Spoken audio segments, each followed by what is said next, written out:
Marking the 60th anniversary of the European Union's founding Treaty of Rome, we take a look back and a look forward through the eyes of EPP Group Chairman Manfred Weber. The last 60 years of the European Union are, historically speaking, not the normal time of Europe.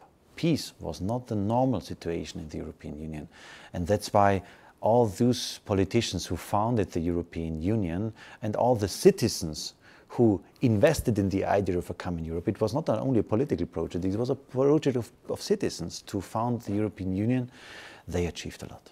Where would we be now if we did not have the European Union or the Euro or any of the other things that we've accomplished through the EU?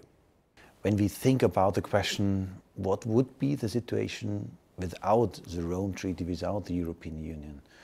Frankly speaking, the biggest thing would be that we would have still this big clash of national interests on the table. What is Europe all about? Europe is about to come together, to sit together, to bring the national interests with you as a member of parliament or a prime minister, but to sit here in Brussels together and find common solutions, find an agreement, find a compromise. But it's not always easy, right? It was never easy, but it was a good approach for people in the European Union. The alternative is not to sit together, not to talk to each other. It is a good alternative. We had this during centuries on this continent, and it was a very violent and it was a very negative time period. We asked him about the growth of the EU from the original 6 members to 28 today. Well, the success story of the European Union is also understandable when you look to those who want to join. There are still a lot of countries who want to become member of the European Union, and that shows how attractive it is to be a member of this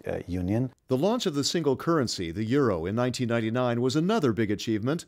The effects of the 2008 financial crisis would have been much worse had countries had to withstand it on their own. It is not thinkable without the euro to survive in this financial crisis times during 2009, 10 and 11.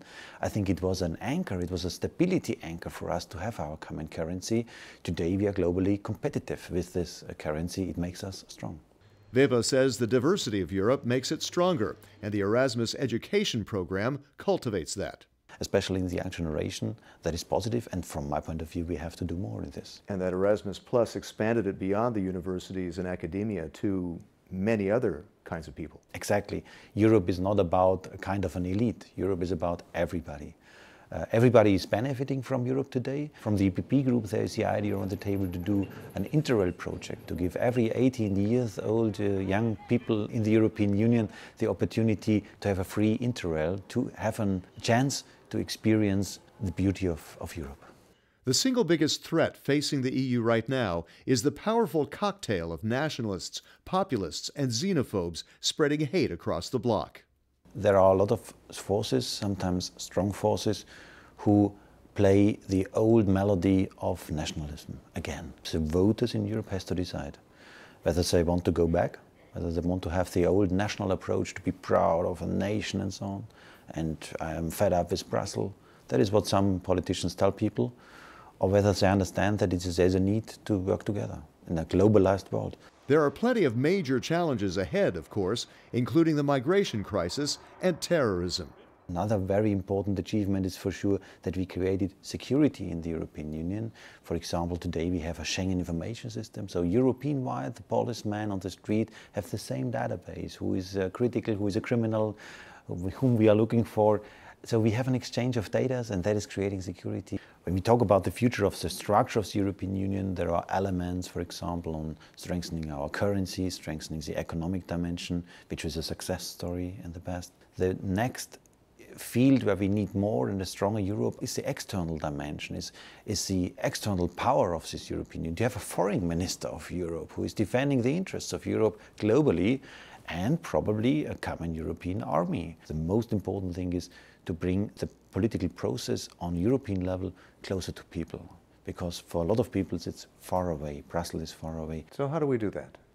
Well, through a democratic way. So what we do on national level as well. So we have a parliament, we elect politicians, we have top candidates, we vote for a prime minister. Why on it we are not voting for a president of the European Union? We have to decide whether we want to be weakened or whether we want to be strong. And I think we have to be strong. That's the only chance to survive in a globalized world as Europeans, with our ideas, with our values, with our traditions. I want to fight for this.